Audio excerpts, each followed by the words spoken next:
जय हिंद दोस्तों, स्वागत है आप सभी का आपके अपने परिवार द लॉजिकल साइंस में। मैं हूं आलोक सिंह आतिश और आज के इस वीडियो सेशन में हम लोग बात करने वाले हैं youth biology chapter wise discussion में टिश्यू के पहले पार्ट की। जी हाँ दोस्तों, आज के इस वीडियो सेशन से हम लोग टिश्यू की शुरुआत करेंगे, जहां पे हम लोग टिश्यू से संबंधित 10 महत्वपूर्ण क्वेश्चन को करेंगे जो कि आपके पिछले ग्रुप डी एग्जाम में पूछे गए हैं। और हाँ, आपकी जानकारी के लिए बताना चाहूँगा कि आज के इस सेशन का जो भी क्वेश्चन है उसका PDF आपको कहाँ मिलेगा, यह हमारे टेलीग्राम ग्रुप से मिल जाएगा, जिसका लिंक मैंने नीचे डिस्क्रिप्शन में डाल दिया है। आप वहाँ से जाकर के ले सकते हैं। बहरहाल आइए अपने सेशन की शुरुआत करते हैं और चलते हैं पहले क्वेश्चन की तरफ। आपका जो पहला क्वेश्चन है आज के इस सेशन का, क्वेश्चन नंबर 1, क्या पूछा जा रहा है आपसे पूछा जा रहा है कि उन कोशिकाओं के समूह को जिनकी उत्पत्ति और संरचना समान होती है और जो एक विशेष कार्य करने के लिए विशेषज्ञता प्राप्त होते हैं, उदाहरण के लिए शरीर में मांसपेशियों की कोशिकाएं उन मांसपेशियों को बनाती है जो शरीर की गति से संबंधित है, को कहा जाता है। जबकि आपका ऑप्शन दिया हुआ है मांसपेशी, उत्तक, फ्लोएम, रेशे। क्या होगा इसका आंसर? मेरे मित्र, आपसे क्वेश्चन पूछा जा रहा है कि उन कोशिकाओं के समूह को जिनकी उत्पत्ति और संरचना समान होती है और जो एक विशेष कार्य करने के लिए विशेषज्ञता प्राप्त होती है, उसको क्या कहा जाता है? आप सभी कहेंगे सर कोशिकाओं के समूह को हम लोग क्या कहते हैं? उत्तक कहते हैं। और ये जो उत्तक होते हैं ये समान कोशिकाओं से बने होते हैं। इसकी जो उत्पत्ति होती है वो समान कोशिकाओं से होती है। तो आपसे जो क्वेश्चन पूछा जा रहा है उसका आंसर क्या हो जाएगा? आप सभी कहेंगे सर उत्तक हो जाएगा, यानी कि टिश्यू हो जाएगा।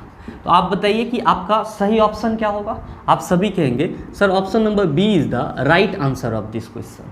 मेरे मित्र ध्यान में रखिएगा, आपके एग्जाम में कभी कभी ये भी पूछ लिया जाता है कि बायोलॉजी के किस शाखा में उत्तक का अध्ययन किया जाता है। मेरे मित्र आप सभी ध्यान में रखना कि हिस्टोलॉजी में हम लोग, जिसको हिंदी में हम लोग क्या कहते हैं? औतिकी कहते हैं। हिंदी में क्या कहते हैं? औतिकी कहते हैं। बायोलॉजी के इसी शाखा में हम लोग किसका अध्ययन करते हैं? तो सर उत्तक का अध्ययन करते हैं, यानी कि टिश्यू का अध्ययन करते हैं। तो जब भी आपसे कोई ये सवाल पूछे कि उत्तकों का अध्ययन बायोलॉजी के किस शाखा में किया जाता है, आप क्या जवाब देंगे? उत्तकों का अध्ययन हिस्टोलॉजी में किया जाता है। आपके एग्जाम में कभी कभी ये भी सवाल पूछ लिया जाता है कि बायोलॉजी में एक ब्रांच के रूप में हिस्टोलॉजी को स्थापित करने का श्रेय किसको जाता है? बायोलॉजी में हिस्टोलॉजी को एक शाखा के रूप में स्थापित करने का श्रेय किसको जाता है? मेरे मित्र आप सभी ध्यान में रखना, हिस्टोलॉजी को एक ब्रांच के रूप में स्थापित करने का श्रेय मार्सेलो मेलपिगी को जाता है। किसको जाता है सर? मार्सेलो मेलपिगी को जाता है। तो आप इस चीज़ का भी ख्याल रखना। आपके एग्जाम में कभी कभी ये क्वेश्चन भी पूछ लिया जाता है कि उत्तक शब्द का पहला प्रयोग किसने किया था? तो आप सभी ध्यान में रखना, उत्तक शब्द का पहला प्रयोग किसने किया? तो बिचट नामक वैज्ञानिक ने करा। किसने करा सर? बिचट नामक वैज्ञानिक ने करा। उम्मीद करते हैं आप समझ पाए होंगे। चलते हैं अगले क्वेश्चन की तरफ। आपका जो अगला क्वेश्चन है, क्वेश्चन नंबर 2, क्या पूछा जा रहा है आपसे पूछा जा रहा है कि डैश उत्तक संवहन पूल बनाते हैं। आपका ऑप्शन दिया हुआ है जाइलम और स्थूल कोण उत्तक, दूसरा ऑप्शन दिया हुआ है आपका जाइलम और मृदु उत्तक, तीसरा ऑप्शन दिया हुआ है जाइलम और फ्लोएम, और चौथा ऑप्शन दिया हुआ है आपका जाइलम और दृढ़ उत्तक। क्या होगा इसका आंसर? आप सभी ये बताइए कि संवहन किस में होता है? आप सभी कहेंगे सर संवहन तो प्लांट में होता है। और आपको ये भी मालूम है कि प्लांट में कितने प्रकार के संवहन उत्तक होते हैं? प्लांट में कितने प्रकार के संवहन उत्तक होते हैं? आप सभी कहते हैं सर 2 प्रकार के। कौन कौन सा? तो सर पहला होता है जाइलम। पहला कौन सा होता है? जाइलम। और दूसरा कौन सा होता है सर? तो फ्लोएम। आप सबों को ये भी मालूम है कि जाइलम का काम क्या होता है? तो आप सभी कहते हैं सर ये पौधे में जल और खनिज लवण को पौधे के हर एक भाग में पहुंचाता है। जबकि फ्लोएम जो है ये पौधे में भोजन और हार्मोन को पौधे के हर एक भाग में पहुंचाता है। तो आप इस तरह से ये कह सकते हैं कि सर पौधे में जो ट्रांसपोर्टेशन की प्रोसेस होती है या पौधे में जो संवहन की प्रक्रिया होती है वो इन 2 उत्तक से क्या हो जाती है? संपन्न हो जाती है। इसीलिए संवहन पूल का निर्माण कौन करेगा? तो सर जाइलम और फ्लोएम करेगा। तो आपसे जो क्वेश्चन पूछा जा रहा है कि डैश उत्तक संवहन पूल बनाते हैं, आप क्या कहिएगा? सर जाइलम और फ्लोएम उत्तक संवहन पूल बनाते हैं। तो आपके इस क्वेश्चन का सही आंसर क्या हो जाएगा? आप सभी कहेंगे sir option number C is the right answer of this question. उम्मीद करते हैं आप समझ पाए होंगे। चलते हैं अगले क्वेश्चन की तरफ। आपका जो अगला क्वेश्चन है, क्वेश्चन नंबर 3, क्या पूछा जा रहा है? आपसे पूछा जा रहा है कि निम्नलिखित में से कौन सा पौधे की बाह्य त्वचा का कार्य नहीं है। 4 ऑप्शन दिए हुए हैं और इसमें से आपको बताना है कि कौन सा पौधे के बाह्य त्वचा का कार्य नहीं है। आपका पहला ऑप्शन दिया हुआ है पौधों को संरक्षित रखना। ये तो सर बिल्कुल सही है, ये पौधे के बाह्य त्वचा का कार्य है, क्योंकि अगर बाह्य त्वचा नहीं रहेगा तो पौधा क्या हो जाएगा, सूख जाएगा। तो यहाँ पे आप ये कह सकते हैं कि सर पौधे के बाह्य त्वचा का कार्य क्या होता है, पौधों को संरक्षित रखना। दूसरा ऑप्शन दिया हुआ है रोमों की सहायता से वायु की स्थिर रोधन परत तैयार करना। बिल्कुल सही है सर, ये पौधे के बाह्य त्वचा का कार्य होता है। तीसरा ऑप्शन दिया हुआ है वाष्पोत्सर्जन को नियंत्रित करना। पौधे के शरीर से जो पानी बूंद बूंद बाहर आता है, इस प्रक्रिया को हम लोग वाष्पोत्सर्जन कहते हैं। और वाष्पोत्सर्जन की प्रक्रिया पौधे के छाल से भी होता है और लिप से भी होता है। छाल बोले तो पौधे के स्टेम से, तना से। तो आप क्या कहेंगे कि सर ये जो वाष्पोत्सर्जन की प्रक्रिया है ये भी कहाँ से होती है, पौधे के बाह्य त्वचा से होती है। जबकि हमारा जो ऑप्शन चौथा दिया हुआ है जिसमें लिखा हुआ है प्रकाश संश्लेषण करना, ये पौधे के बाह्य त्वचा का कार्य नहीं है।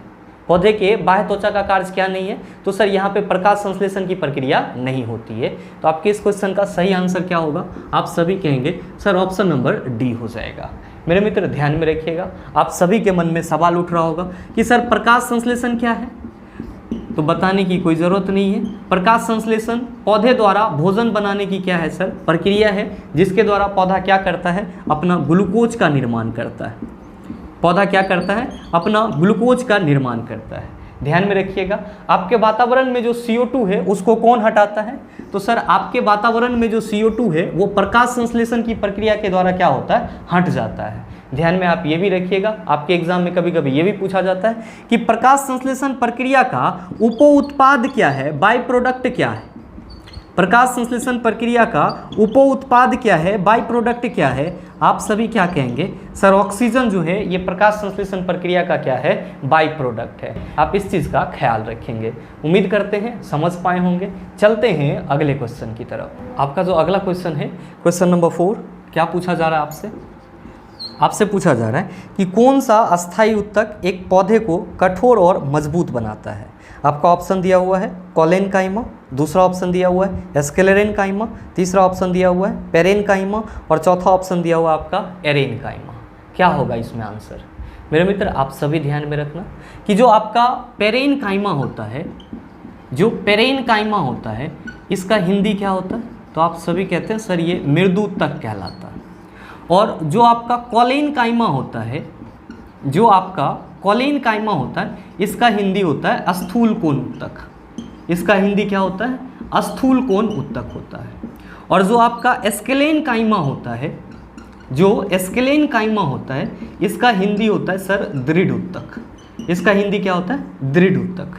मेरे मित्र आपको ध्यान में क्या रखना है, आपको ध्यान में रखना है कि पेरेनकाइमा, कॉलेनकाइमा और एस्केलेनकाइमा ये तीनों ही प्लांट के कौन से उत्तक हैं, तो सर ये तीनों ही प्लांट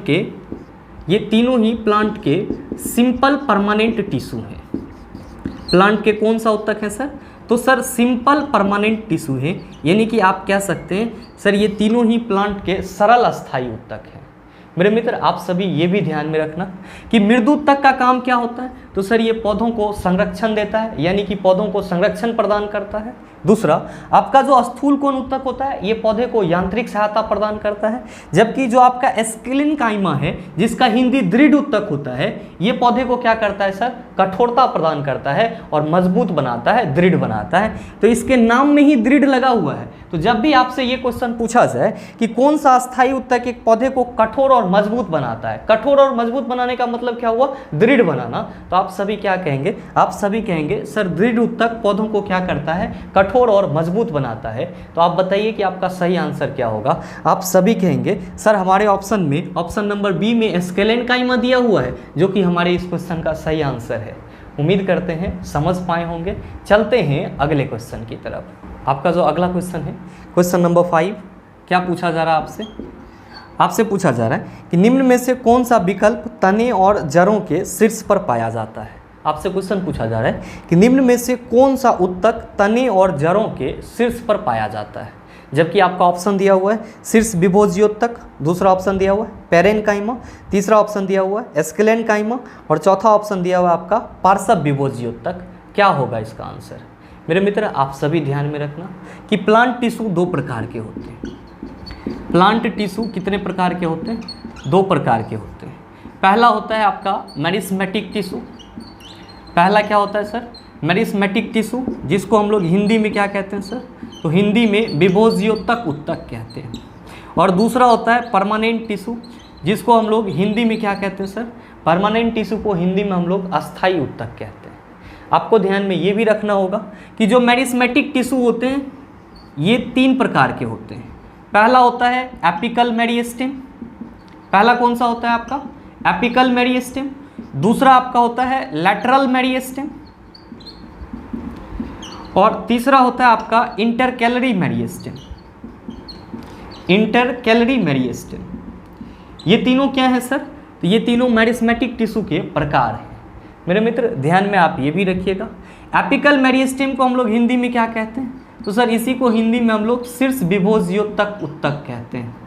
इसी को हिंदी में क्या कहते हैं? शीर्ष विभोज्योतक उत्तक कहते हैं। और लैटरल मेरिस्टेम को हिंदी में क्या कहते हैं? तो सर पार्श्व विभोज्योतक उत्तक कहते हैं। ध्यान में आप ये भी रखेंगे कि जो आपका एपिकल मेरिस्टेम है यानी कि जो शीर्ष विभोज्योतक उत्तक है, ये प्लांट के जड़ और तना के शीर्ष में पाया जाता है। प्लांट के जड़ और तना के शीर्ष में कौन सा उत्तक पाया जाता है? एपिकल मेरिस्टेम पाया जाता है, जो लंबाई में वृद्धि के लिए रिस्पॉन्सिबल होता है। साथ ही साथ आप ये भी ध्यान में रखेंगे कि जो लैटरल मेरिस्टेम है यानी कि पार्श्व विभोज्योतक उत्तक है, ये कहाँ पाया जाएगा? तो सर ये प्लांट के स्टेम में यानी कि तना में पाया जाता है। और आपको ध्यान में ये रखना है कि इंटरकैलरी मेरिस्टेम कहाँ पाया जाता है? तो सर ये टहनियों के पर्व में पाया जाता है। ये टहनियों के पर्व में पाया जाता है। तो आप इस चीज़ को ध्यान में रखिएगा। तो आप बताइए कि आपके इस क्वेश्चन का सही आंसर क्या होगा? आप सभी कहेंगे सर हमसे तो सिर्फ इतना पूछा जा रहा था कि निम्न में से कौन सा विकल्प जड़ों एवं तनों के शीर्ष में पाया जाता है? आप कहेंगे एपिकल मेरिस्टेम यानी कि शीर्ष विभोज्योतक। तो आपके इस क्वेश्चन का सही आंसर क्या हो जाएगा? आप सभी कहेंगे sir option number A is the right answer of this question. उम्मीद करते हैं समझ पाए होंगे। चलते हैं अगले क्वेश्चन की तरफ। आपका जो अगला क्वेश्चन है क्वेश्चन नंबर 6, क्या पूछा जा रहा है आपसे? आपसे पूछा जा रहा है कि निम्नलिखित में से कौन सा उत्तक मुख्य रूप से मृत कोशिकाओं से बना है? आपका ऑप्शन है जाइलम, पेरेनकाइमा, कोलेनकाइमा, एरेनकाइमा। क्या होगा इसका आंसर? मेरे मित्र आप सभी ध्यान में रखना कि प्लांट में मृत कोशिकाओं से बना हुआ उत्तक कौन सा है, या प्लांट का कौन सा उत्तक मृत कोशिकाओं से बना हुआ है? तो आप सभी कहेंगे सर जाइलम जो है ये मृत कोशिकाओं से बना हुआ है। तो आपके इस क्वेश्चन का सही आंसर क्या होगा? आप कहेंगे sir option number A is the right answer of this question. मेरे मित्र ध्यान में रखिएगा कि पेरेनकाइमा, स्केलेनकाइमा और कोलेनकाइमा ये तीनों ही प्लांट के जीवित उत्तक हैं या मृत उत्तक हैं? आप सभी याद रखेंगे सर ये तीनों ही प्लांट के जीवित उत्तक हैं। उम्मीद करते हैं समझ पाए होंगे। चलते हैं अगले क्वेश्चन की तरफ। आपका जो अगला क्वेश्चन है क्वेश्चन नंबर 7, क्या पूछा जा रहा है आपसे? आपसे पूछा जा रहा है कि पेशी उत्तक कितने प्रकार के होते हैं? आपका ऑप्शन दिया हुआ है 2, 4, 3, 5। क्या होगा इसका आंसर? आप सभी याद रखना कि जो मस्कुलर टिश्यू होते हैं जिसको हम लोग हिंदी में पेशी उत्तक बोलते हैं, सर ये 3 प्रकार के होते हैं। कितने प्रकार के होते हैं सर? 3 प्रकार के। आप कहेंगे कौन कौन सा? तो ध्यान में रखना है, पहला होता है रेखित पेशी, दूसरा होता है आपका अरेखित पेशी और तीसरा होता है आपका हृदय पेशी। तो आपसे जो क्वेश्चन पूछा जा रहा है कि पेशी उत्तक कितने प्रकार के होते हैं, आप क्या कहेंगे? सर 3 प्रकार के। तो आपके इस क्वेश्चन का सही आंसर क्या होगा? आप कहेंगे sir option number C is the right answer of this question. उम्मीद करते हैं समझ पाए होंगे। चलते हैं अगले क्वेश्चन की तरफ। आपका जो अगला क्वेश्चन है क्वेश्चन नंबर 8, क्या पूछा जा रहा है आपसे? आपसे पूछा जा रहा है कि किस प्रकार की कोशिका से त्वचा बनी है? आपका ऑप्शन दिया हुआ है अधिचर्म कोशिका, दूसरा ऑप्शन दिया हुआ है मृदु उत्तक, तीसरा ऑप्शन दिया हुआ है स्थानीय उत्तक और चौथा ऑप्शन दिया हुआ है संयोजी उत्तक। क्या होगा इसका आंसर? आपसे पूछा जा रहा है कि किस प्रकार की कोशिका से त्वचा का निर्माण हुआ है। आप सभी ध्यान में रखेंगे कि त्वचा का जो निर्माण है वो एपिडर्मल सेल से हुआ है, यानी कि एपिडर्मल कोशिका से हुआ है। और ध्यान में रखिएगा एपिडर्मल कोशिकाओं को ही हम लोग हिंदी में क्या कहते हैं? अधिचर्म कोशिका कहते हैं। क्या कहते हैं सर? अधिचर्म कोशिका कहते हैं। तो आपसे जो क्वेश्चन पूछा जा रहा है कि किस प्रकार की कोशिका से त्वचा बनी है, आप सभी कहेंगे अधिचर्म कोशिका से त्वचा बनी है। इसीलिए हमारे इस क्वेश्चन का सही आंसर क्या हो जाएगा, ऑप्शन नंबर ए हो जाएगा। आप कहेंगे कि सर हमारे ऑप्शन में मृदु ऊतक दिया हुआ है, पैरेन्काइमा दिया हुआ है। अभी जस्ट हम लोगों ने डिस्कस करा है कि मृदु ऊतक आपका एक प्रकार का प्लांट ऊतक है जो प्लांट को क्या करता है सर, संरक्षण प्रदान करता है। आप कहेंगे सर हमारे ऑप्शन में अस्थानीय ऊतक भी दिया हुआ है। तो अस्थानीय ऊतक नहीं होता है, अस्थायी ऊतक होता है। और अस्थायी ऊतक भी प्लांट के दो प्रकार के होते हैं। पहला होता है सिंपल परमानेंट टिश्यू जिसको हम लोग सरल अस्थायी ऊतक बोलते हैं, और दूसरा होता है कॉम्प्लेक्स परमानेंट टिश्यू जिसको हम लोग जटिल अस्थायी ऊतक बोलते हैं। जटिल अस्थायी ऊतक जब भी आपसे कोई पूछे तो आप किसका नाम लेंगे, जाइलम और फ्लोएम का। और अगर आपसे कोई सरल अस्थायी ऊतक का चर्चा करे तो आप किसको खोजेंगे सर, स्केलेनकाइमा को, पैरेन्काइमा को और कॉलेनकाइमा को। आप कहेंगे सर हमारे ऑप्शन में संयोजी ऊतक भी दिया हुआ है। तो आप सभी याद रखना कि संयोजी ऊतक का उदाहरण रक्त है, ब्लड है, और जो आपके बॉडी में हड्डी है, जो बोन है, वो भी किसका उदाहरण है, तो सर कनेक्टिव टिश्यू यानी कि संयोजी ऊतक का उदाहरण है। उम्मीद करते हैं समझ पाए होंगे। चलते हैं अगले क्वेश्चन की तरफ। आपका जो अगला क्वेश्चन है, क्वेश्चन नंबर 9, क्या पूछा जा रहा है आपसे? आपसे पूछा जा रहा है कि निम्न में लाल संवहनीय संयोजी ऊतक है। आपका ऑप्शन दिया हुआ है प्लाज्मा, श्वेत रुधिर कणिकाएं, रुधिर, लाल रुधिर कणिकाएं। क्या होगा इसका आंसर? भाई मेरे अभी जस्ट मैंने आपको बताया है कि संयोजी ऊतक का उदाहरण कौन कौन सा है, कनेक्टिव टिश्यू का उदाहरण कौन कौन सा है। तो आप कहेंगे सर रक्त है और हड्डी है। आप सबों को पता है कि हड्डी का कलर तो व्हाइट होता है और ब्लड का कलर कैसा होता है। आप कहेंगे सर कैसी बात कर रहे हैं, ये तो लाल होता है। तो आपसे क्वेश्चन क्या पूछा जा रहा है, आपसे क्वेश्चन पूछा जा रहा है कि निम्न में लाल संवहनीय संयोजी ऊतक है। भाई मेरे आप सभी क्या कहेंगे, आप कहेंगे सर रक्त, ब्लड को ही हम लोग क्या कहते हैं, रुधिर कहते हैं। तो रुधिर हमारा क्या है सर, लाल संवहनीय संयोजी ऊतक है। तो हमारे इस क्वेश्चन का सही आंसर क्या हो जाएगा, आप सभी कहेंगे sir option number C is the right answer of this question. आप सभी कहेंगे कि सर हमारे ऑप्शन में प्लाज्मा भी दिया हुआ है, श्वेत रुधिर कणिकाएं भी दिया हुआ है और लाल रुधिर कणिकाएं भी दिया हुआ है। ये सब क्या है, तो आप सभी ध्यान में रखना कि जो ब्लड है ये प्लाज्मा आरबीसी, डब्ल्यूबीसी और प्लेटेलेट्स से मिलके बना होता है। जो आपका रक्त होता है जिसको आप रुधिर बोलते हैं, ये किससे बना होता है, तो सर प्लाज्मा, आरबीसी, डब्ल्यूबीसी और प्लेटेलेट्स से मिलके बना होता है। तो आप ये कह सकते हैं आपके ऑप्शन में जो प्लाज्मा, आरबीसी, डब्ल्यूबीसी दिया हुआ है वो क्या है सर, ब्लड के कंपोनेंट्स हैं, अवयव हैं। उम्मीद करते हैं समझ पाए होंगे। चलते हैं अगले क्वेश्चन की तरफ। आपका जो अगला क्वेश्चन है, क्वेश्चन नंबर 10, आपसे क्या पूछा जा रहा है, आपसे पूछा जा रहा है कि सीव ट्यूब और सहकोशिकाएं मुख्य रूप से डैश के संचरण के लिए उत्तरदायी होता है। आपका ऑप्शन दिया हुआ है पत्ते में पानी, मानव शरीर में भोजन, पौधे में भोजन, पौधे में सूर्य के प्रकाश। क्या होगा इसका आंसर? आपसे क्वेश्चन क्या पूछा जा रहा है, आपसे पूछा जा रहा है कि सीव ट्यूब और सहकोशिकाएं मुख्य रूप से डैश के संचरण के लिए उत्तरदायी होता है। आप कहेंगे सर इसका आंसर क्या होगा, कैसे पता चलेगा? तो बस आपको दो कंसेप्ट ध्यान में रखना है। आप सबों को मालूम है और रिसेंटली अभी जस्ट आपने देखा भी है कि पौधे में दो प्रकार के संवहन ऊतक होते हैं। पहला होता है आपका जाइलम और दूसरा आपका कौन सा होता है, तो आप सभी कहते हैं फ्लोएम। मेरे मित्र बस आपको ये ध्यान में रखना है कि जाइलम जो होती है इसमें क्या पाया जाता है, तो सर जाइलम में ट्रैकियार्ड्स होते हैं। जाइलम में क्या होता है सर, ट्रैकियार्ड्स होता है जो जल का संवहन पौधे के हर एक भाग में करता है। और इसी ट्रैकियार्ड्स को हिंदी में हम लोग क्या कहते हैं, वाहिनिकाएं कहते हैं। इसी ट्रैकियार्ड्स को हम लोग हिंदी में क्या कहते हैं, वाहिनिकाएं कहते हैं। और हमेशा ध्यान में रखेंगे कि फ्लोएम में क्या पाया जाता है, तो सर इसमें सीव ट्यूब पाया जाता है। फ्लोएम में क्या पाया जाता है, सीव ट्यूब पाया जाता है। और यही सीव ट्यूब पौधे के हर एक भाग में किसको पहुंचाता है, तो सर भोजन को पहुंचाता है। ध्यान दीजिए आपसे क्वेश्चन क्या पूछा जा रहा है, आपसे क्वेश्चन पूछा जा रहा है कि सीव ट्यूब और सहकोशिकाएं मुख्य रूप से डैश के संचरण के लिए उत्तरदायी होता है।